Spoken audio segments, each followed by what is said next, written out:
The Phil Hendrie Show.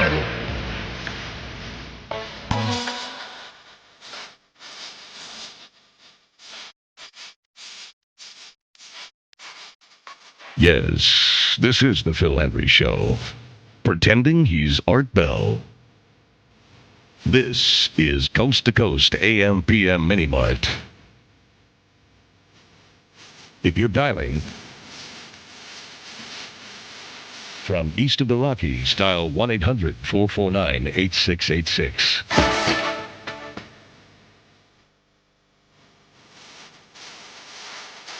If you're dialing from west of the Rockies, 1-800-449-8686. If you're dialing from a fetal position, 1-800-449-8686. From across the river Styx, 1-800-449-8686. While gnawing on a pillow and screaming, 1-800-449-8686. If you're calling from the Yellow Brick Road, the Munchkin line is open, 1-800-449-8686. The Wild Card Munchkin line is open, and for first-time Munchkin callers...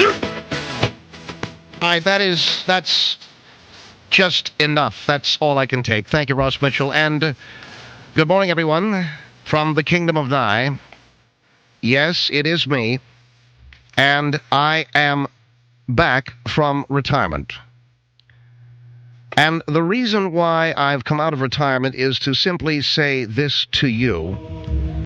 This is the anniversary of the disappearance of Jimmy Hoffa. It was 25 years ago, actually yesterday, July 30th of 1975, that James Hoffa disappeared from the face of the earth without nary a trace. And the reason why I've come out of retirement is to tell you that I have done investigation on this, and I have come up with a theory that I think is ironclad. But first, this from Peenman Enterprises. You know, friends, when you retire and you're sitting at home alone with a shotgun in your lap, there isn't a whole heck of a lot to do. I suggest you drink. Yes, after retiring and sitting home with nothing else to do, get yourself a six-pack of beer, drink it all really fast, preferably shotgunning it from the bottom of the can by punching a hole in the bottom of those big 8-ounce cans, and have yourself a real buzz. That's right, when you retire, drink. New from Peenman Enterprises. All right, I was telling you that I'm going to talk to you about the disappearance of Jimmy Hoffa. This being the anniversary of the disappearance of Jimmy Hoffa, I am going to give you now my theory on what happened to Jimmy Hoffa. But first, this from Peenman Enterprises. You know, friends, if you retire and you're sitting at home and you've got a loaded .45 sitting in your lap, and all of the barbed wire is electrified, and your wife has gone out for more supplies, what else is there to do but sit and swill wild turkey? I suggest that for all of you recently retired, or you people who are looking forward to retirement, sit in an empty trailer and swill wild turkey with a loaded .45 in your lap. New from Peenman Enterprises. I'm going to tell you now what I think happened to Jimmy Hoffa on July 30th of 1975. We take you to a diner outside of the city of Detroit. James Hoffa is there. He has gone to meet ostensibly with union officials. He is then reported missing the next day. What happened to him? I'm going to tell you in just a moment, but first this from Peenman Enterprises. You know, when you're retired, you're sitting at home and you take about 3 dumps a day because all you're doing is sitting and eating. You might want to get up and exercise a little bit. And one thing you could do while you're exercising and take a hip flask filled with rye or whiskey or something a little heavier like vodka. That's right, stroll about the grounds holding onto a flask of rye, whiskey, or vodka, swilling it straight from the bottle, new from Peenman Enterprises. And now, my theory as to what happened to Jimmy Hoffa. I believe he was abducted by aliens. And now, I'm going to retire again. This is my last broadcast. I thank you, and I bid you adieu. Please don't call from west of the Rockies or from the Wild Card Munchkin line. We have all the calls we can handle now. And since Art has retired, we can't put any of you on the air, like some of the interesting people I've been talking to while screening the calls. This is the last of the Art Bell Show. He's retired.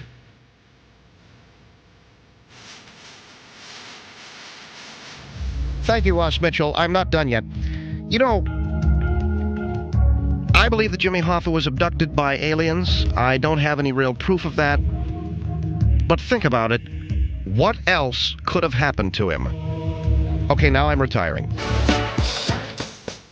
This has been Coast to Coast AM/PM with Art Bell. You'll never talk or hear from him again. That's it. It's over. It's all over. Read it and weep. Quit calling all of our local affiliates and quit crying about having him come back. And you want to know something else? Mike Siegel's better. What do you think of that? Hold on, just a second. What did you say, Ross? Mike Siegel is better? That's right. I think Mike Siegel's better than you. I realize that he's basically taking a format that you developed, but I think he does it better Coast to Coast AM. And, well, I'm going to take exception to that, Ross. You see what I'm holding right here is a Ruger 9mm. Very effective. Oh, so now you're threatening my life. Art Bell is threatening my life. To talk him out of it, dial 1-800-449-8686. For me to plead for my own life, I'll dial the wild card munchkin line. You're dead, Ross. You're a dead man. Ow. All right, I'm retired now. Bye.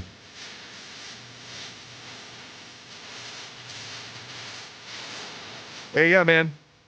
There he goes. He's gone. He's gone, but not before he gave us that theory on who did it to Hoffa. Aliens abducted him. Yeah! Come on, I knew that was coming. Also, Ross, you can call that wildcard munchkin line because we've cleared the lines for you. On the Phil Hendrie Show, 1-800-449-8686. And I had this thought over the weekend. All kinds of stuff happened at my house. My wife had a little bit of minor surgery. She didn't have a little bit. She had a whole lot of minor surgery on her leg on Friday. So I was literally her nursemaid all weekend long. I literally gave Maria a little bell to ring. Ding, ding, ding, ding, ding, if she needed anything. And then I come running. And, man, I spent the whole weekend just sweating my rear end off. I was just drenched in sweat, getting whatever she needed, and she had her little pain pills. They gave her Vicodin, which I hear is good. Look at this. I'm getting all these thumbs ups. Oh, yeah? Can you get me some? They gave her Vicodin, which I hear is really good. So she had the Vicodin, and then she had to take a shower because she had a little bit of some sutures on her leg. So how do you take a shower when you've had surgery on your leg? Well, what we did is we took a big, hefty plastic garbage bag, put it over her leg, and tied that with a rubber band, and then put her in the shower with one leg in a garbage bag. And then put her back to bed. So she's doing okay. But all kinds of squirrely stuff happened. Maybe I shouldn't say squirrely. We lost Cutie, our rat. We didn't lose her. I know where she is. But she's hidden herself inside a hole in one of the walls of the bathroom. So I'll tell you about that if you're interested. Anybody interested in that? No? Okay. Well, then I'll tell you what I was thinking about as I was running up and downstairs helping my wife this past weekend. Because we were talking a lot about OJ Simpson. Do you ever think... I got to think of this as I was going to the market for some reason, and I was listening to some Simpson news. All the black folks, all the African-American people that were standing on the freeway with the signs that said, "Go Juice, go," and all of those polls that we saw during the O.J. Simpson trial that said 90%, 80% of all African Americans believe that he is innocent. How many of those people, now that was like 6 years ago, how many of those people now, in the 6 years that have transpired, feel like utter chumps and suckers? How many, seriously, I was wondering, how many of them feel completely chumped out by that guy? They went to the mat, and how many of those people in a jury feel like rocket scientists today? You notice you don't hear, they're not walking into a mall going, "Yeah, juror number 6 right here. Yo, nice going, baby. Good call, huh?" You think any of those people feel like just utter suckers? And those cats who were on the jury, all 12 or however many, you know, they're laying low. Why? Because they probably just feel utterly chumped. Because, you know, as the weeks go by and the months go by and the more that the juice opens his mouth, He ain't sounding too smart. He's sounding, it's looking worse and worse. If he just shut up, it wouldn't be so bad. But it's looking so bad now, and he's saying so many screwy things that even me, I thought the guy was innocent. I swear, I've got no problem admitting that. But now I feel like a complete and utter boob, having believed any of that stuff. So if I feel like a chump, all of those black folks that thought that this guy was really getting railroaded and that, if it don't fit, you must have quit, and let's play the race card, all that stuff. And now, every time the guy opens his mouth, it's just one more foot he's shoving in there. How many of those people feel stupid? And like I said, those people on the jury, man, they must be hiding out someplace. Like, they must have got themselves one of those islands those Japanese soldiers used to hide out on, man. The guys that didn't know the war was over. Those cats have gone back into the jungle. If you'll pardon the reference, it means nothing about monkeys or African, or I don't mean that. I mean it in terms of the Japanese guys hiding out. You know what I mean. You know where I think all of those jurors are? They're at Art Bell's house. I think they're with Jimmy Hoffa. All those OJ jurors have been somewhere. They've been poured into the concrete of the Jefferson Parkway there in Detroit. To talk to the jurors, dial the Munchkin line. You guys are in Munchkin land, aren't you? Anyway, Phil Hendrie here at 1-800-449-8686.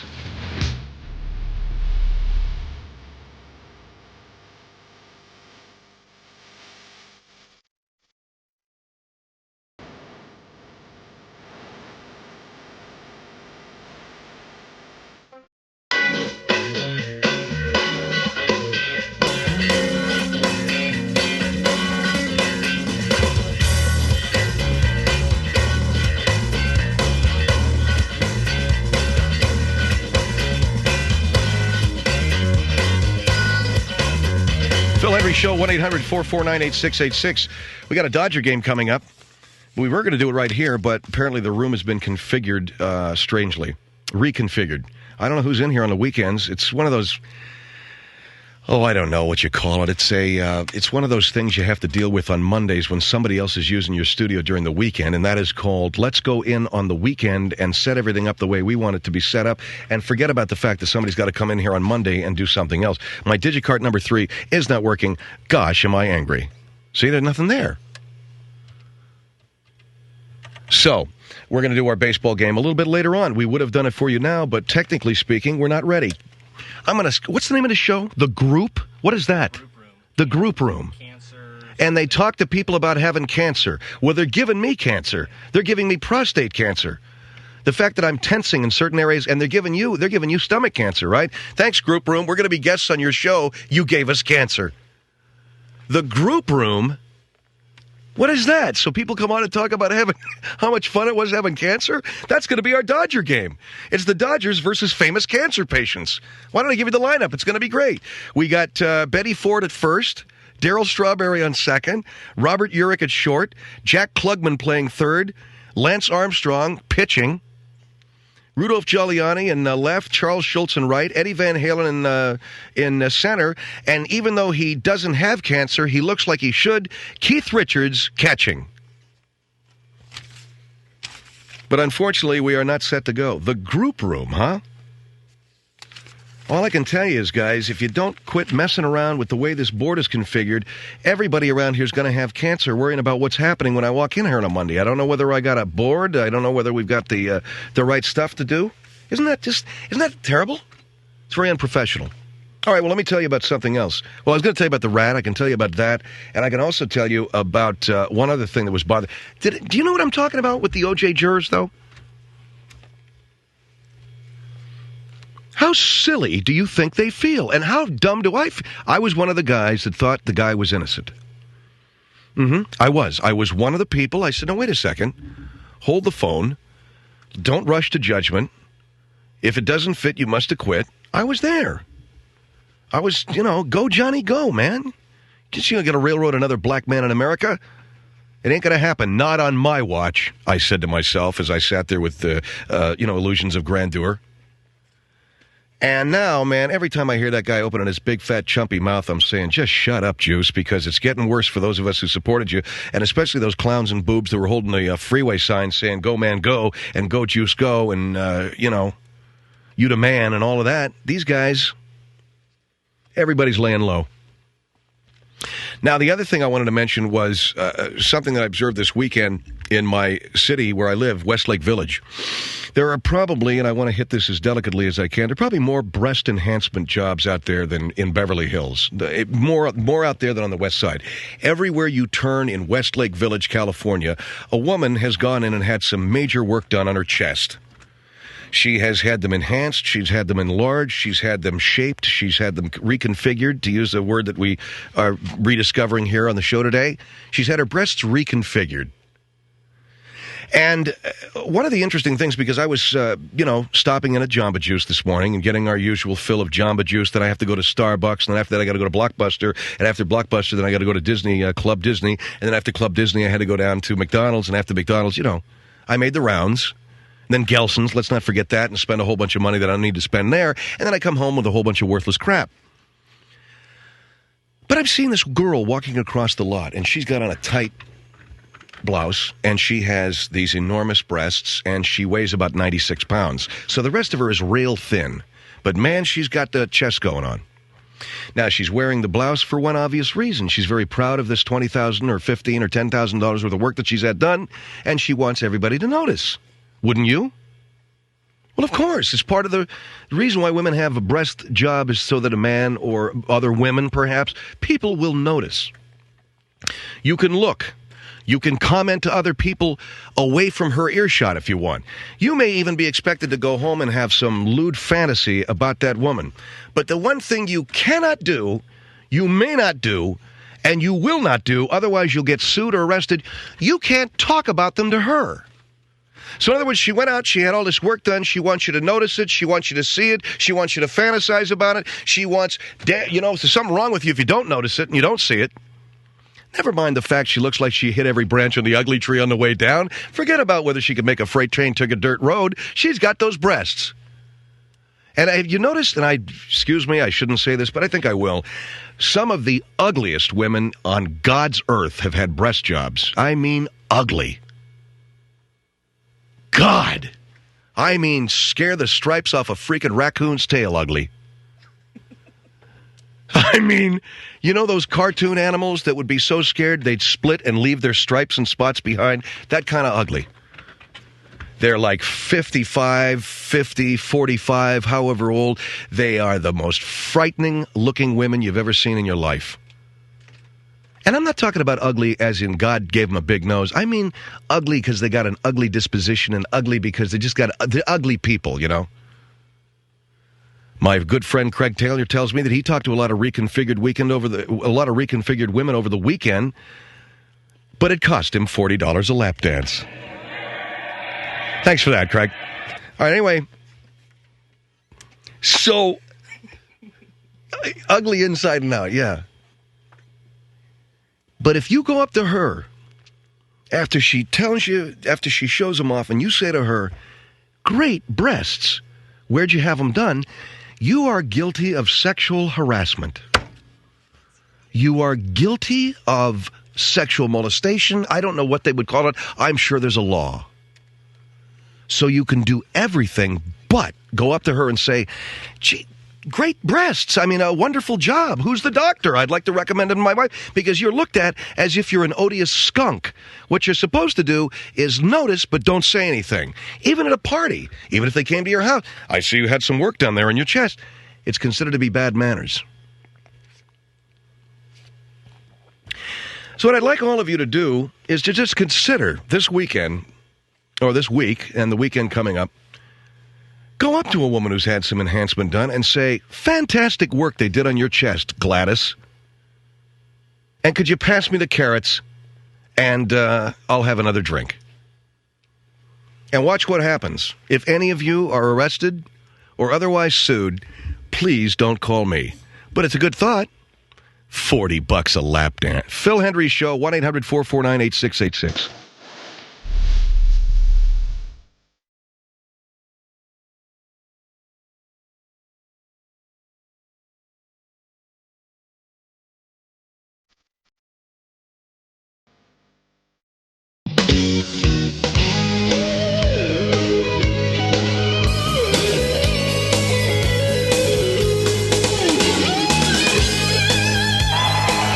listening to The Phil Hendrie Show. Me out in the ball game. Take me out in the car. From Dodger Stadium, it's Dodger Baseball on the air. Dodger Baseball, brought to you by St. Elmo's Sausage. If you haven't had St. Elmo's, you haven't had his sausage. And by your Southern California Morgan Zeppelin dealer. Morgan Zeppelins. If you haven't been in a Zeppelin, brother, you just ain't living. Well, hi, everybody. This is Ross Porter, and along with Rick Monday, you're here at Dodger Stadium, where the Dodgers try to get up off the mat in this big series against famous cancer patients. Pardon me while I start my crowd noise again. Anyway, as I was saying, the game hasn't started yet, folks. We just hit that button by mistake. As I was saying, the Dodgers playing a team of famous cancer patients. We've probably beaten that joke into the ground a little bit more than we want to. Oh, well. What the heck? It's live radio. All right, I sound a little retarded. I don't even sound like Ross Porter anymore. Hey, how come this thing... Oh, okay. It's not looping the way I want it to. Well, anyway. Oh, hell, here's Rick Monday. Well, thanks a lot there, Ross. You're really butchering this thing. 6 ways to sunset, but that's why Vin Scully likes me and not you. Well, hi, everybody. I'm Rick Monday, and the Dodgers playing a team of famous cancer patients. Leading off and playing center field, Betty Ford. At shortstop, Darryl Strawberry. Oh, wait, he's got cancer? You want to just shut up while I'm doing the line? Robert Urich at third base. Jack Klugman in left field. Lance Armstrong is pitching. Rudolph Giuliani in right. Charles Schultz in left. At first base, Eddie Van Halen. And Keith Richards will be doing the catching. Although he's never really had cancer, he looks like he should.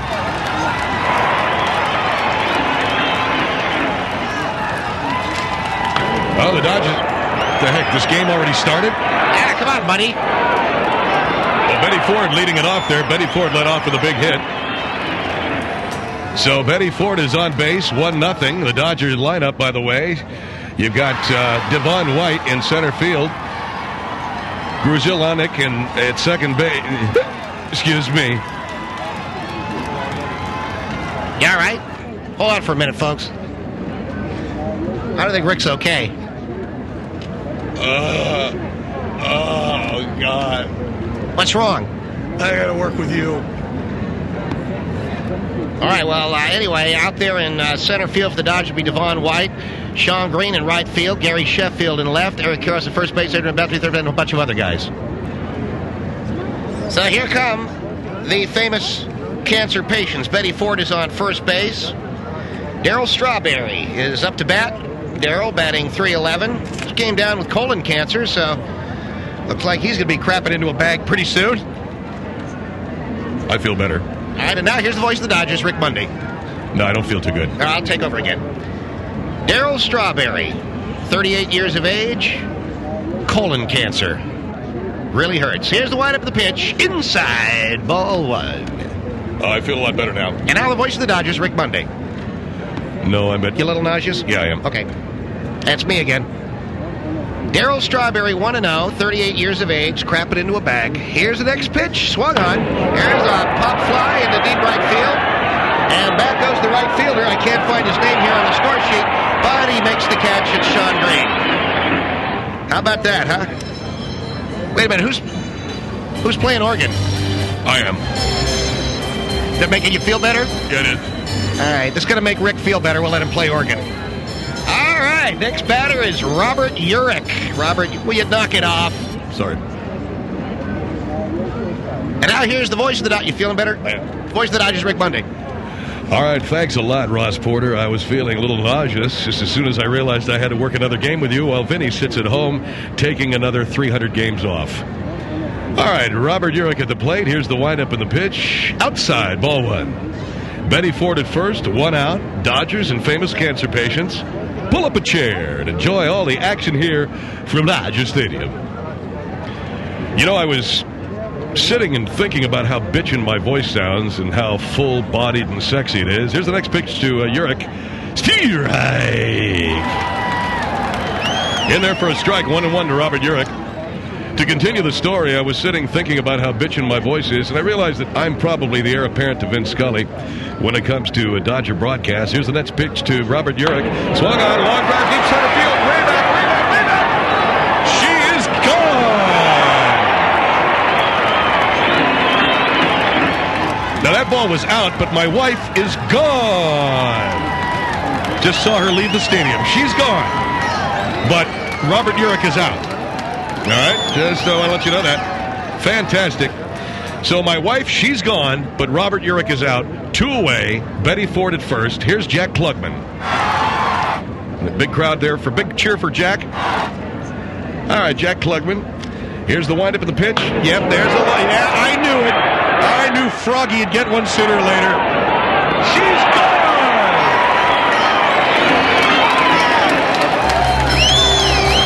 So Jack Klugman connects on it. I said Jack Klugman connects. Will you be quiet for a minute? Jack Klugman connects on a big one there. It's 2-0, famous cancer patients.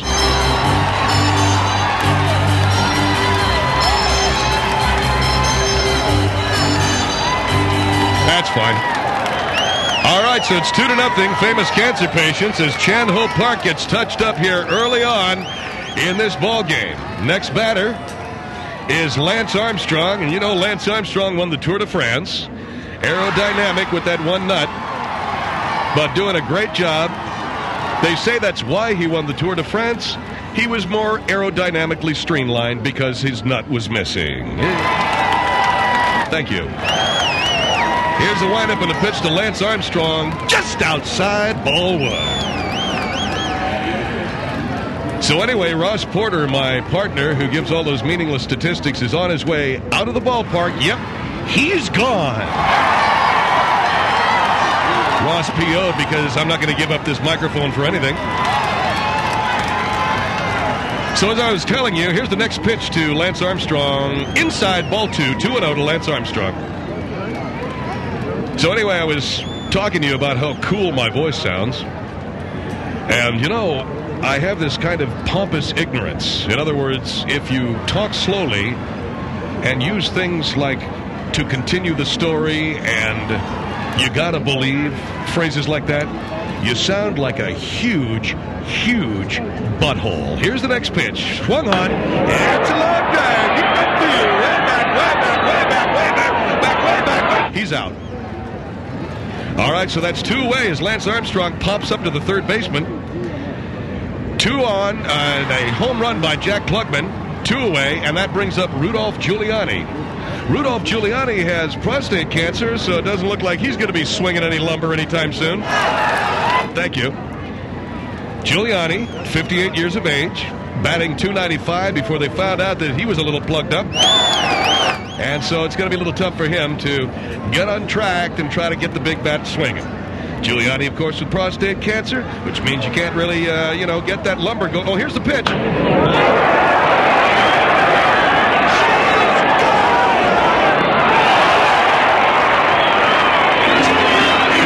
why am I so excited? I'm the Dodger announcer. Hits it out of here for a home run. Come on, people.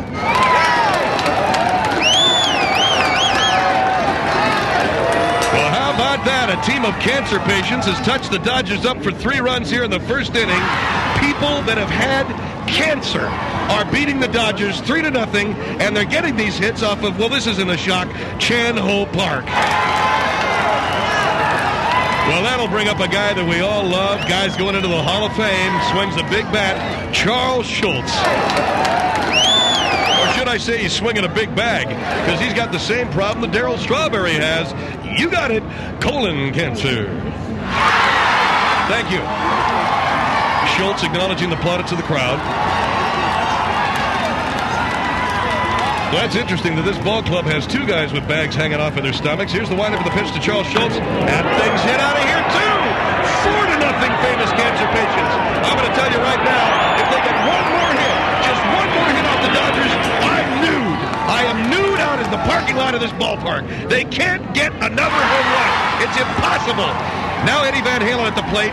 If this guy gets a hit, if he hits a home run, my clothes are coming off. And come on!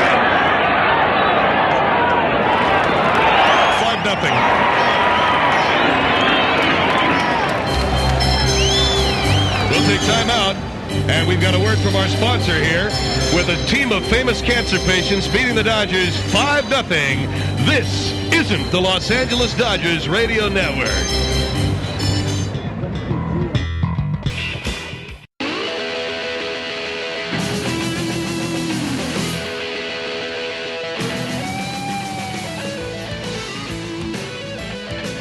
Phil Hendrie Show here, 1-800-449-8686. So when the group room comes in to do their show again this weekend, let's afford them every possible courtesy, Craig. Let's let them, in fact, if they'd like to come sleep at my house in my bed, they can do that too. In fact, if my wife's leg wasn't hurting her, I'm sure she'd be very happy to accommodate whatever it is they need, because we don't want them to feel slighted or put out in the least. Forget about the show we got to do.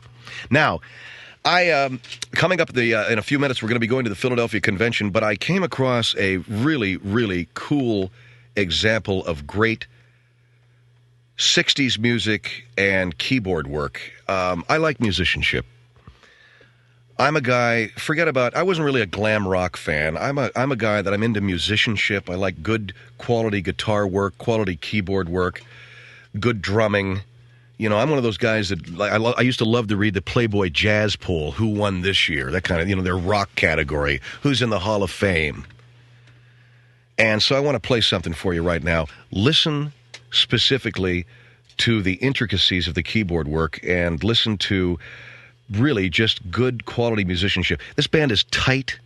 The keyboard work is solid. The drumming there's a little jazz influence. Hands in the air. What is he saying to us? What's he trying to say to us? You see what I'm saying? Put your hands in the air.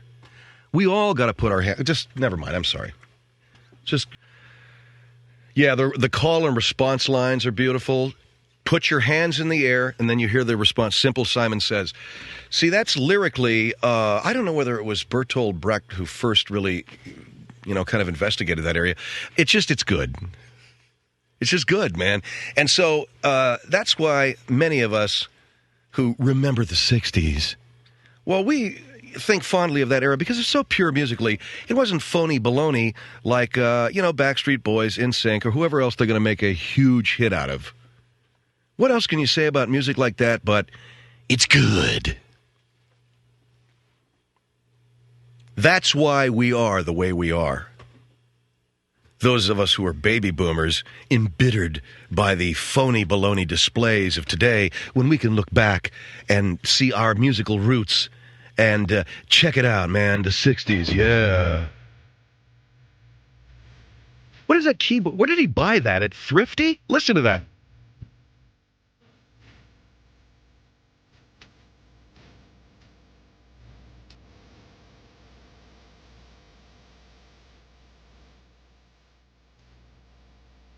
Okay, that's sex right there, okay? And that's what we're talking about. That's a total sexual thing. Nothing says rock like sex, huh?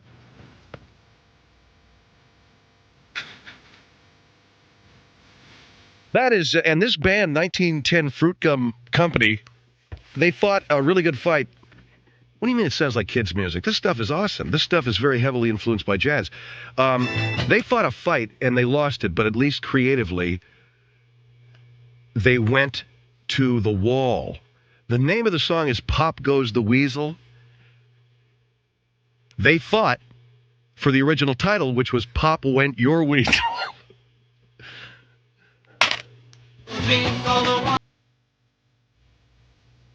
Went the weasel.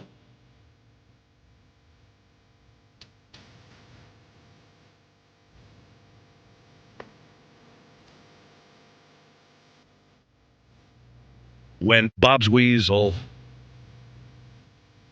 And hear the voice. This guy's good. Have yourselves a heck of a time. Went Jack's Weasel. All right. So when you think of the 60s, and I know there's so many of my younger listeners, God, it must have been cool with all of that great music. Hey, you know it, man. Just check this stuff out. Pop Goes the Weasel, Simon Says. There were a couple of labels back then, Buddha and Casablanca. And Buddha was the label that these guys run, the 1910 Fruit Gum Company. It was I forget the name of the cat that started these labels, but I think he's dead. Anyway, he got rich. I know that. And they had every one of these bands, the 1910 Fruit Gum Company, the Ohio Players. It was great. Okay, so there you go. And anytime you want to question your parents as to the validity and the grooviness and the ever-heaviosity of all that groovy stuff in the 60s, just ask them about this band. Phil Hendrie Show at 1-800-449-8686. We'll take a call pretty soon.